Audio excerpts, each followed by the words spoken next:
I guess that would be relative. I mean, if you talk about it with respect to other colleges close to its rank, it's way better at research. But how much of it you'll get to take part in is really dependent on um, like what you talk to the professors and stuff.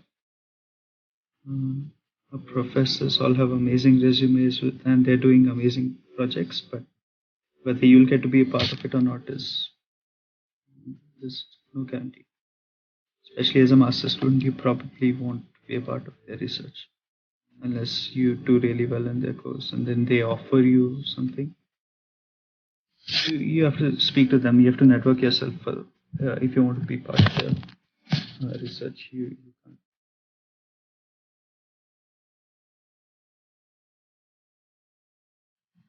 Get into the masters with thesis or project first. In the computer science department, almost no one does a thesis. We all do a master's project.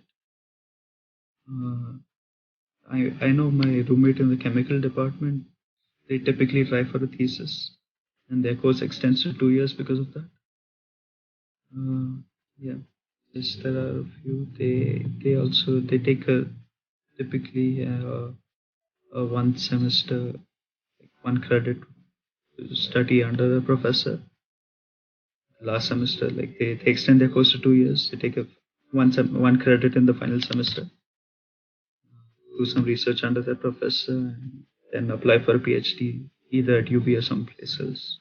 There are very few people who do that though. Most people come here because they want a job, and it's a 1.5 year course, and it's cheap.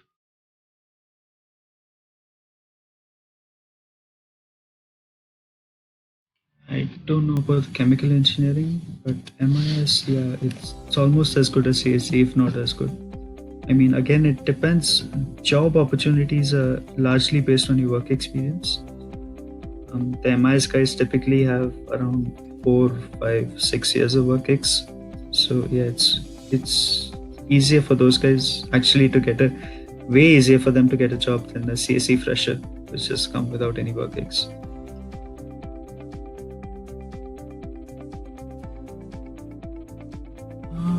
As far as people, not much, but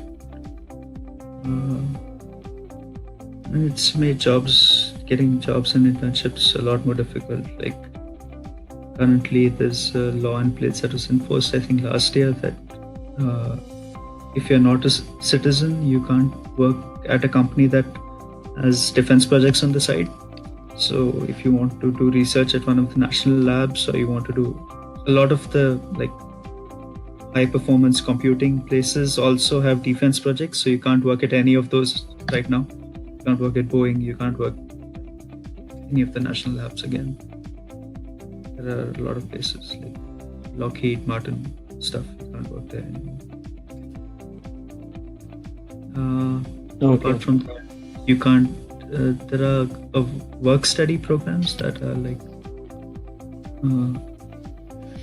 that you could work part-time at, that not exactly on campus, but something that helps you learn a bit about your course.